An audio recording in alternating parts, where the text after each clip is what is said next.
교우 여러분, 한 주간 평안하셨습니까? 다시 만나서 반갑습니다. 하나님의 평안이 여러분과 함께 하기를 진심으로 바랍니다. 하나님이 여러분과 함께 하십니다. 하나님이 지금도 일하고 계십니다. 오늘 이준 집사님이 기도하면서 가족을 잃은 사람의 슬픔에 대해서 이야기해 주셨는데, 저도 오늘 찬송 부르면서 자녀를 잃은 사람에 대해서 생각을 해봤어요. 찬송하면서 그런 생각할 수 있죠. 아브라함은 100살에 낳은 아들을 잃었어요. 하나님이 막으셨기 때문에 다시 찾았지만요. 아브라함의 손자 야곱은 제일 사랑하는 아들, 너무 사랑해서 특별히 그에게만 옷을 해주었는데, 어느 날 다른 아들들이 아버지, 이거 요셉의 옷 아닙니까? 다 찢겨가지고 피가 묻어있는. 아버지는 그걸 보고 사자나 곰이 우리 아들을 삼켜버렸구나, 짐승에게 물려가서 죽었다고 생각했죠. 그때 아버지가 얼마나 슬펐을까요? 그러고 보니까 하나님의 사람들은 대개 아들을 잃는 슬픔이 있어요. 우리가 아는 다윗이라는 분도 아들을 잃고 괴로워했지요. 압살롬 말이에요. 오늘 우리 교회에서 최근에 아들을 잃으신 김숙자 집사님 생각해 보니까 아들을 잃고 얼마나 슬플까. 그 슬픔이 몸에 이상을 가져오게 했잖아요. 그래서 김숙자 집사님 생각하면서 그런 위로를 좀 드리고 싶어요. 집사님, 원래 성경에 보니까 믿음의 사람들은 다 아들을 잃어버린 경험들을 하더라고요. 그러고 보니까 하나님도 자기 아들을 잃어버렸어요. 십자가에 달려 죽으셨잖아요. 예수님 말이에요.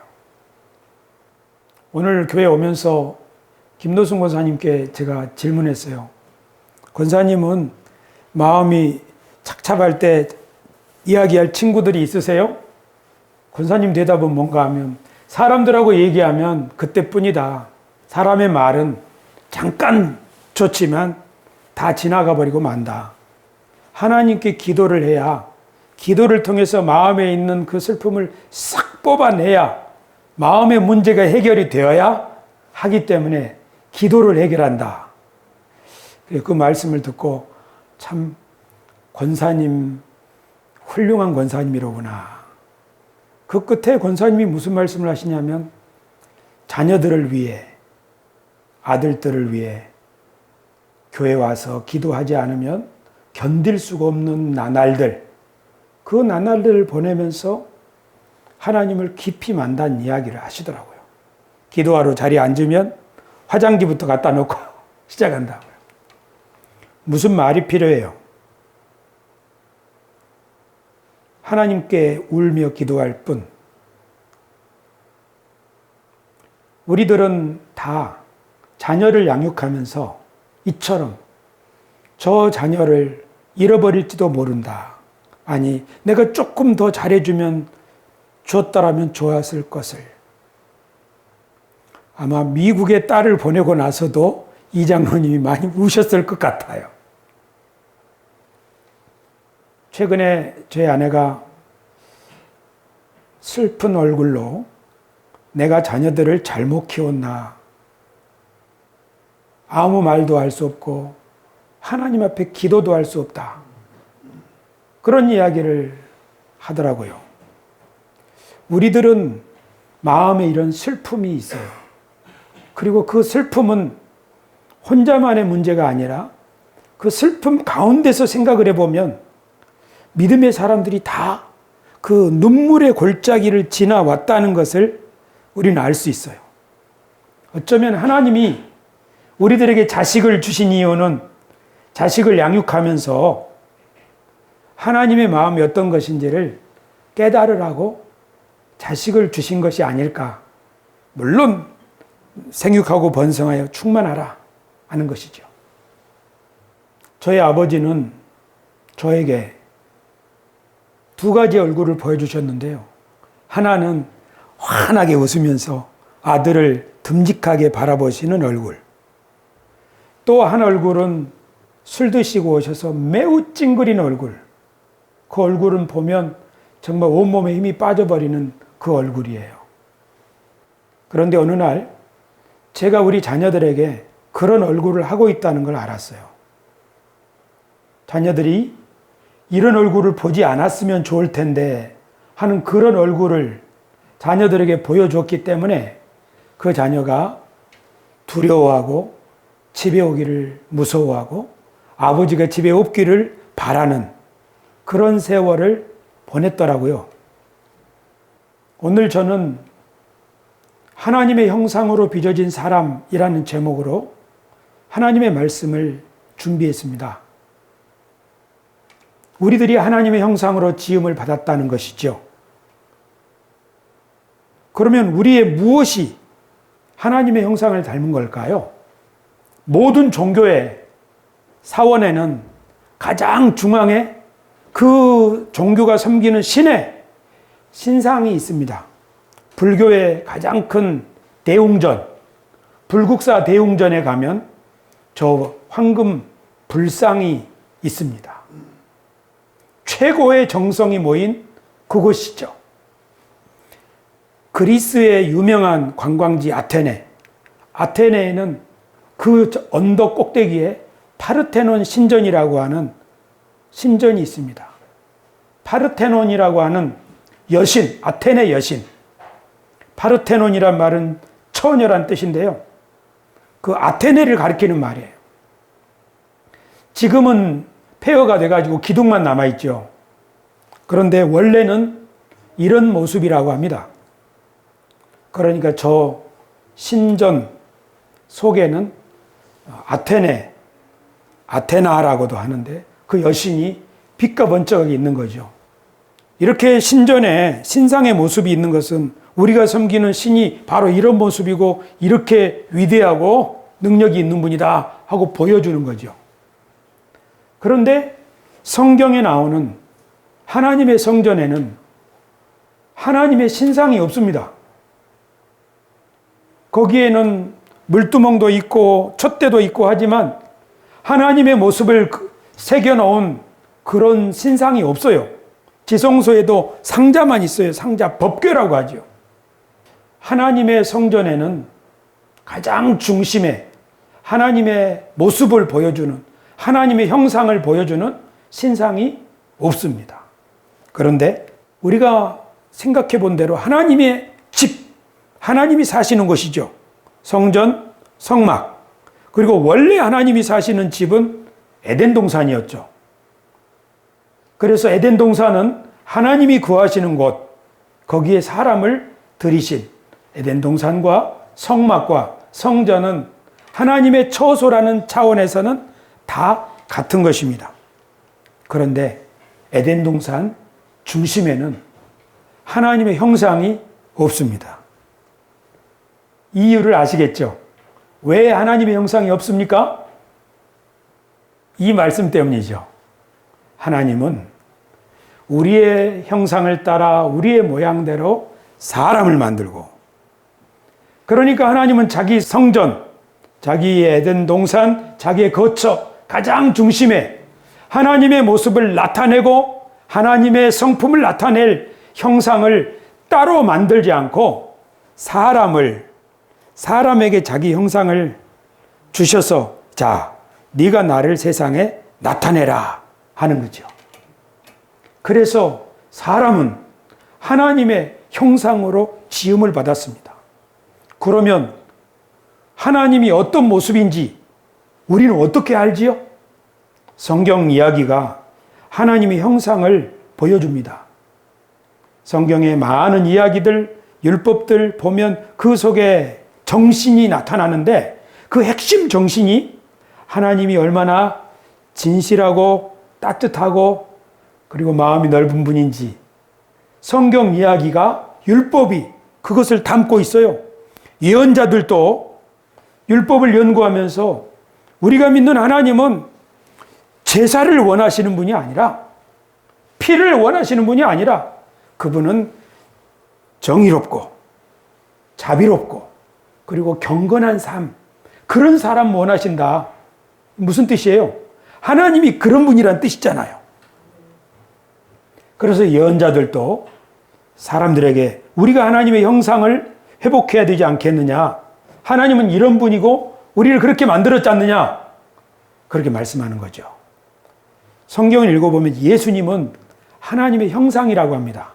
우리 같이 한번 읽으실까요? 시작. 그는 보이지 아니하는 하나님의 형상이시요 모든 피조물보다 먼저 나신 이시니 아멘. 사도 바울이 말하기를 안 보이시는 하나님의 형상이라는 거예요. 아담처럼. 그런데 예수님도 이렇게 말씀하셨죠. 예수께서 이르시되 빌립아, 내가 이렇게 오래 너희와 함께 있으되 내가 나를 알지 못하느냐?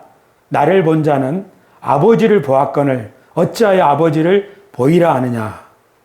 그러니까 예수님이 내가 곧 아버지를 보여주는 것 아니냐? 빌립아, 그렇게 말씀하시는 거죠. 그러면 예수님의 어떤 모습이 하나님의 형상일까요? 예수님의 말씀, 예수님의 행동, 그런 것을 본 사람들은 아, 하나님이 저런 분이로구나. 제자들은 예수님의 가르침, 그리고 예수님의 행동 속에서 하나님이 얼마나 인자하시고 선하신 분인지를 발견할 수 있고 깨달을 수가 있었지요. 교우 여러분, 예수님이 하나님의 형상이란 말은 예수님이 바로 그런 분이라고, 하나님이 얼마나 좋으신, 얼마나 착한 분인지, 얼마나 너그러운 분인지를 예수님이 보여주신다는 의미인 줄로 믿습니다. 그래서 예수님을 진심으로 믿고 사랑하는 사람들은 다 예수님처럼 착하고 따뜻하고 그리고 용감한 그런 사람들이 되겠지요. 우리들이 예수님의 형상을 닮아가고 있다. 그래서 우리를 그리스도인이라고 그러는 거죠. 그런데 사도 바울도 교회 편지하면서 이렇게 말했습니다. 같이 한번 읽으실까요? 나의 자녀들아, 너희 속에 그리스도의 형상을 이루기까지 다시 너희를 위하여 해산하는 수고를 하노니 아멘. 성도들한테 편지할 때 너희 속에 그리스도의 형상을 이루기 위하여 예수님을 닮아가는 사람 되도록 내가 애를 낳는 것처럼 수고를 다시 한다. 예수님의 형상이 뭐지요? 예수님의 형상은 마음이 옹졸한 거예요? 아니죠. 짜증내면서 사람을 깎아내리는 상스러운 말을 하는 거 아니죠. 조급한 것도 아니죠. 그런 것은 예수님의 형상이 아니죠. 예수님의 형상은 너그러운 거지요. 갈라디아서는 사실 갈라디아 교회 사도 바울이 편지할 때 하나님이 율법을 잘 지키고 모범적으로 사는 사람만 자녀로 삼으신 게 아니지 않냐. 예수 그리스도를 통하여 모든 사람을 하나님의 은혜로 그 앞에 설 수 있게 하셨잖냐. 그러니까 너희 마음을 너그럽게 해라. 그런 의미예요. 그러니까 사도 바울이 그리스도의 형상 이 말한 것은 우리들만 그러지 말라는 거죠. 지금 이스라엘 사람들은 이 사도 바울의 가르침을 받아들이지 않고 있어요. 그래서 팔레스타인 그 사람들을 너희는 우리와 함께 살 수 없다. 오늘 아침에 기사를 봤더니 최고도로 발달된 군사력을 가지고 기록적으로 많은 사람을 한꺼번에 죽이고 있다고.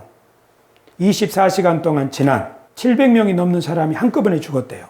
이스라엘의 문제는 이스라엘이 아브라함의 자손으로 하나님의 형상으로 지음받은 인류로서 그리스도의 형상을 그들이 품을 수 있느냐, 아니면 사도 바울이 그렇게 권면했건만 우리는 이방인과 상종할 수 없다.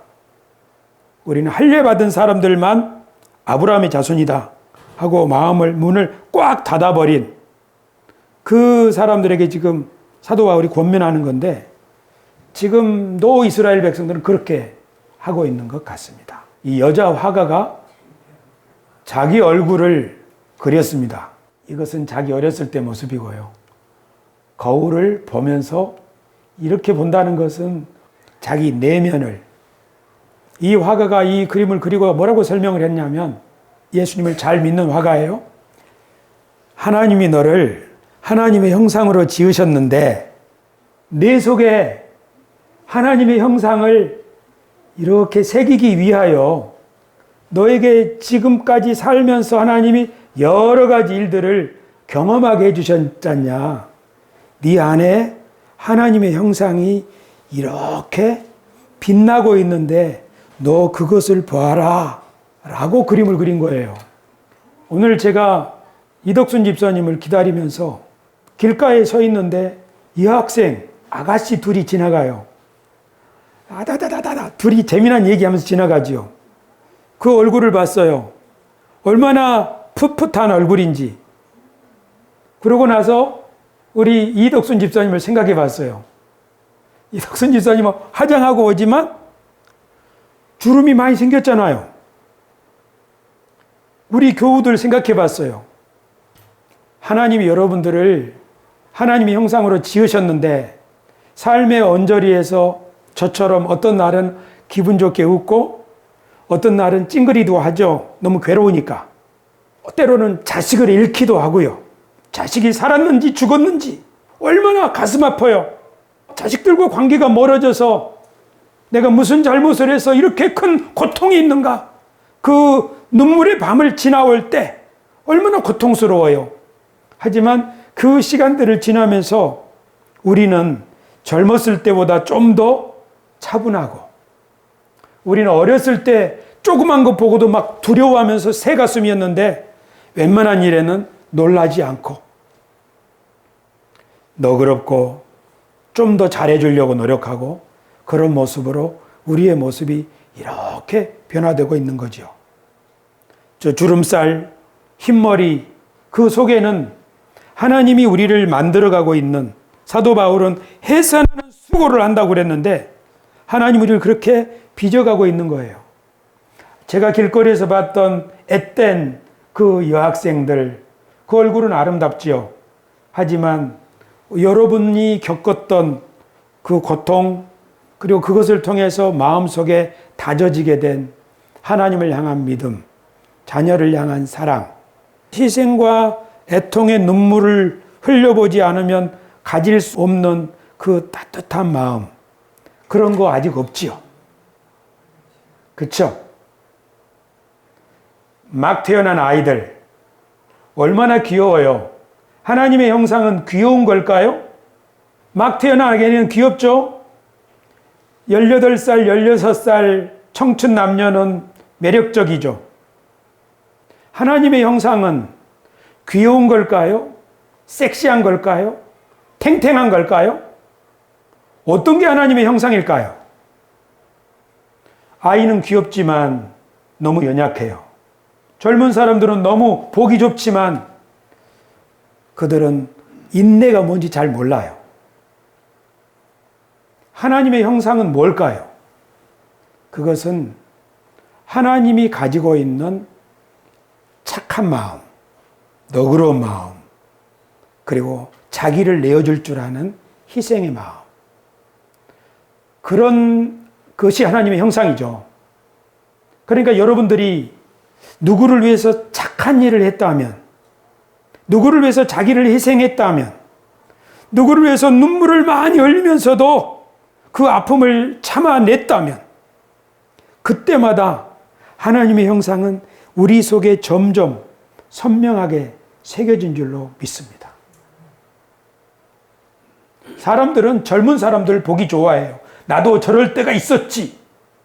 하지만 자녀를 잃고 눈물을 흘리면서 이제 그만 살고 싶다 하는데도 그 밤을 지새우면서 하나님, 그래도 나를 지켜주셔서 살 수 있게 해주십시오 하고 그 고통의 밤을 지날 때,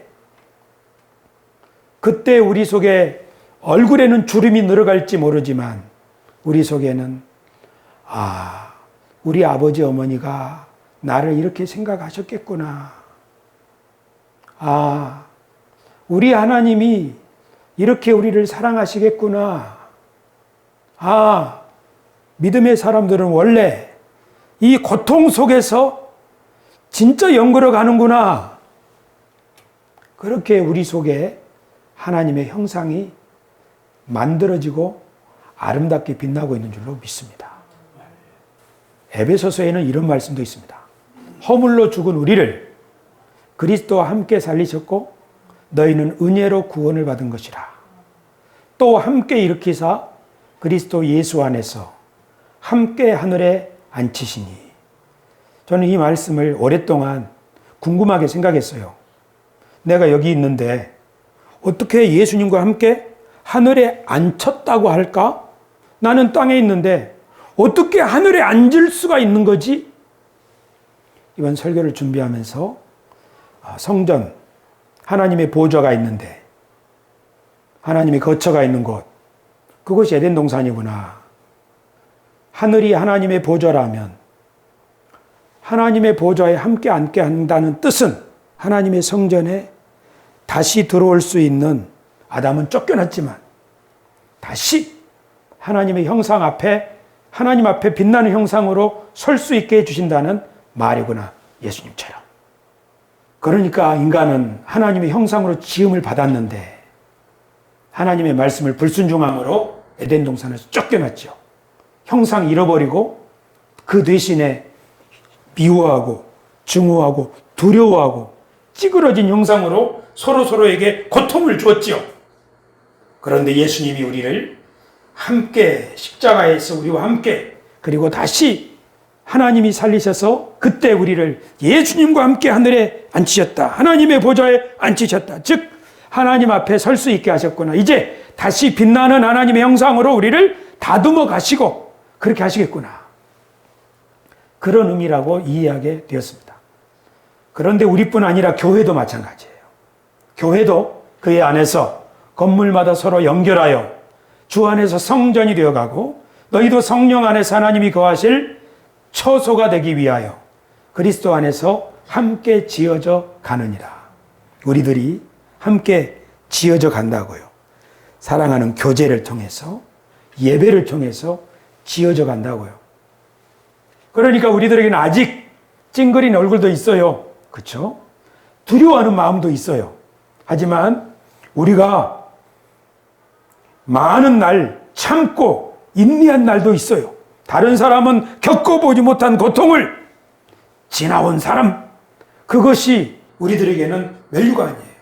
하나님이 우리를 성전으로 점점 하나님이 거하실 처소로 지어져 가서 이 성전이 마침내 완성이 되면 어떻게 될까요?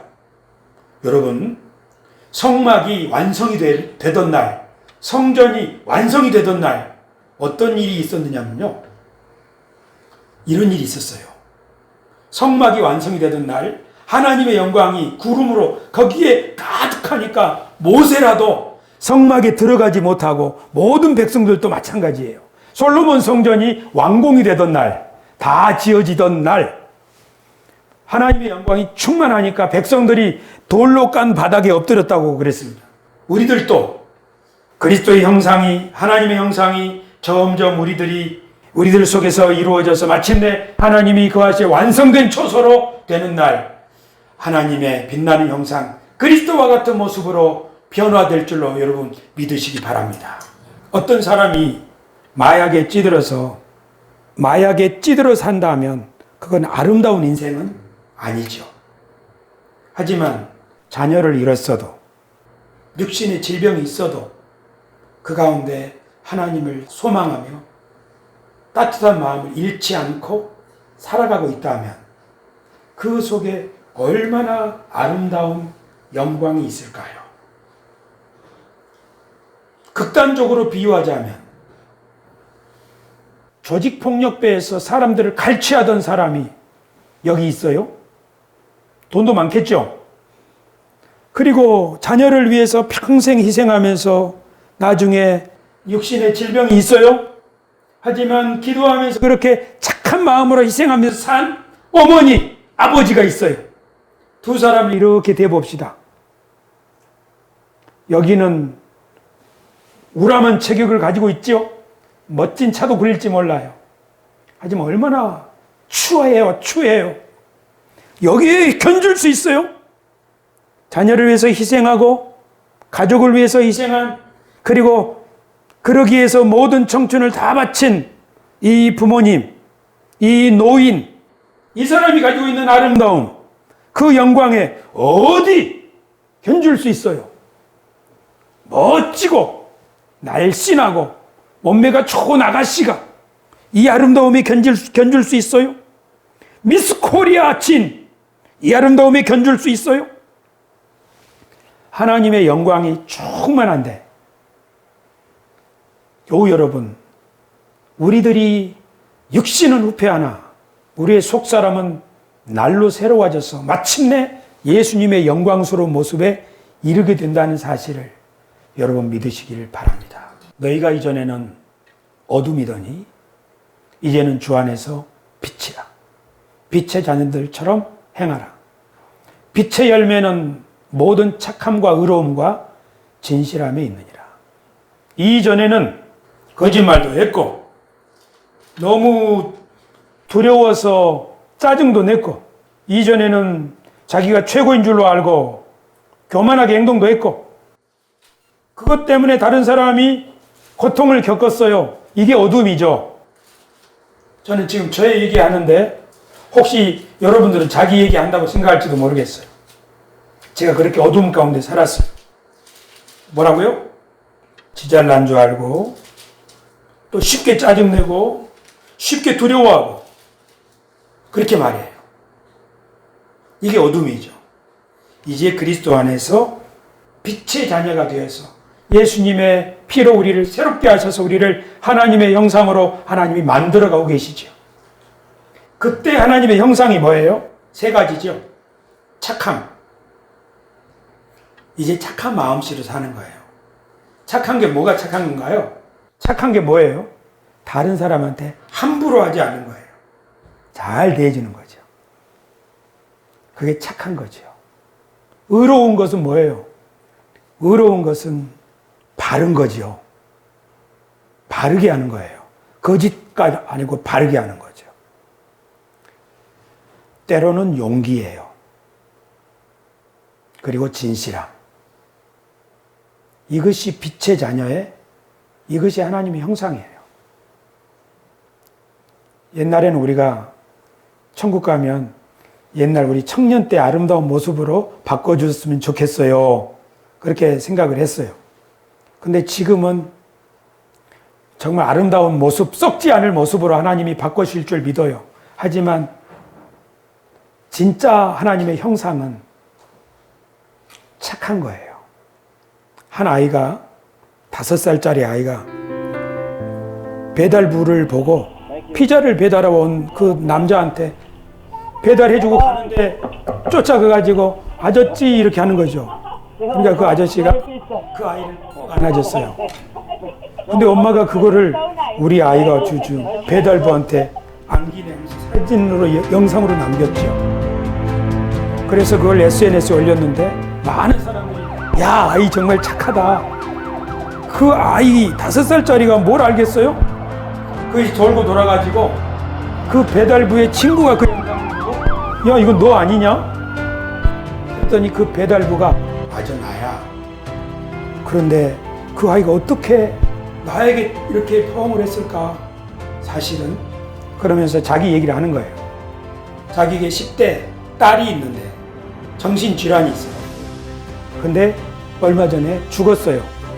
그런데 돈이 부족해서 장례를 못 하고 있는 거예요. 그래가지고 피자 배달을 하는 거예요. 그런데 그날도 쓰라린 가슴을 안고 그 일을 하는데 그 집에 아이가 그 문 밖으로 나와서 아저씨 하는데 내 딸이 나를 찾아오는 것 같이 내가 큰 위로를 받았다.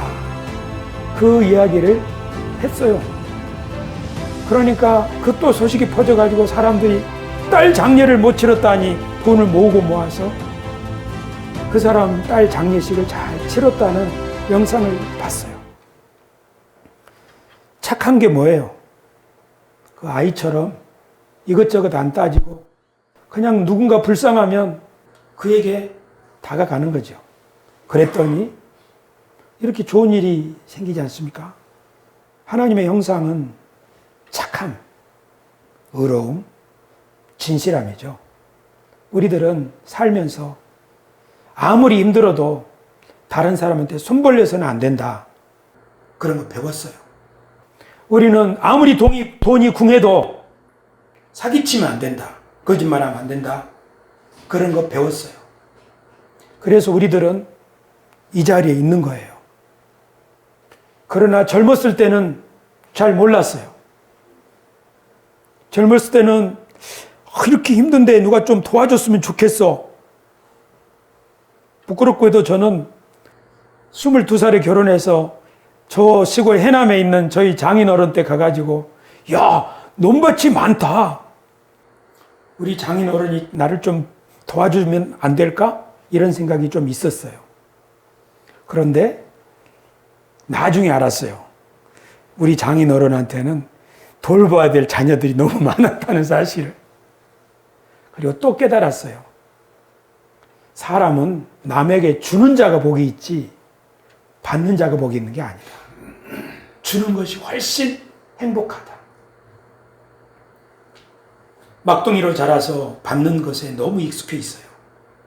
하지만 그런 마음 가지고 사는 인생은 불행하다는 것을 깨닫게 되는 거지요.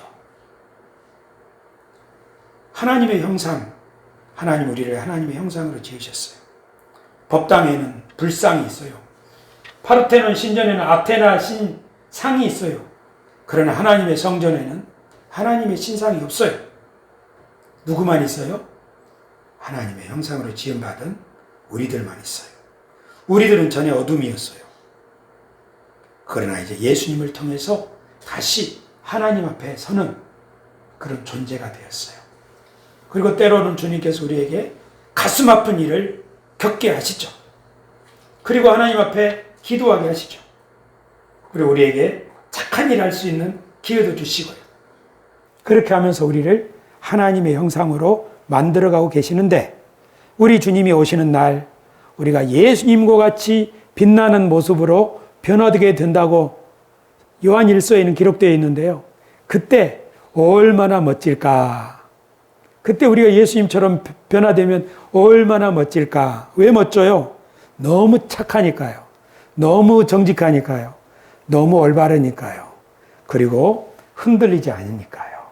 그런 게 아름다운 거죠.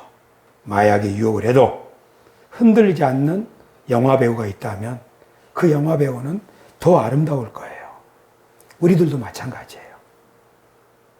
살면서 어려운 일이 있죠. 가슴 아픈 일이 있죠. 그러나 그 모든 순간들은 우리들이 하나님의 형상을 우리 속에 새기기 위하여 하나님 우리를 만들어가는 소중한 기회가 되는 거죠.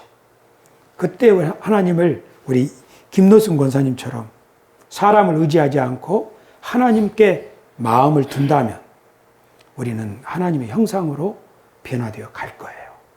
그래서 약한 사람도 강해지고 흔들리던 사람도 흔들리지 않고 그리고 더 따뜻하고 너그러운 그리스도의 형상을 이루게 될 줄로 믿습니다. 그런 모습으로 살아갈 때 우리 이웃들도 우리를 통하여 하나님을 만날 수 있지 않겠는가 그렇게 확신합니다. 교우 여러분, 저는 여러분 한 분 한 분을 제가 집에서도 생각해보고 오늘 하루 종일 지금까지 오면서 여러분 얼굴을 생각해 봤어요. 제 마음속에 있는 여러분의 얼굴이 어떤 얼굴이었는지 아세요? 다 멋있었어요. 여러분도 한번 해보세요. 여러분 눈을 감고요. 우리 성도들 한 사람 한 사람 얼굴을 생각해 보세요. 그러면 환한 얼굴, 신나는 얼굴, 너무 멋진 얼굴들이 생각이 날 거예요. 그 얼굴들은 하나님이 우리를 그렇게 만들어가고 계시다는 뜻이에요. 거기에 진짜 아름다움이 있어요. 그러니까 주름살 많이 늘어가는 것 보고 실망하지 말고 검정 치마 흰 저고리 입고 교회 다니던 장명옥만 예쁜 게 아니에요. 이 인생을 팔거도 못치고 교회에서 헌신하면서 자녀들 양육하고 살아온 쭈구리 장명옥 권사님 훨씬 아름다운 하나님의 형상인 줄로 믿으시기 바랍니다. 내가 너를 너무 사랑하고 기뻐하고 이쁘다. 주님이 우리를 그렇게 보실 줄로 믿습니다. 그리고 더 완벽한 아름다움을 예수님처럼 갖게 될 것이다. 우리들 모두가 그런 기대를 가지고 서로를 대하고 살아갑시다. 기도하겠습니다.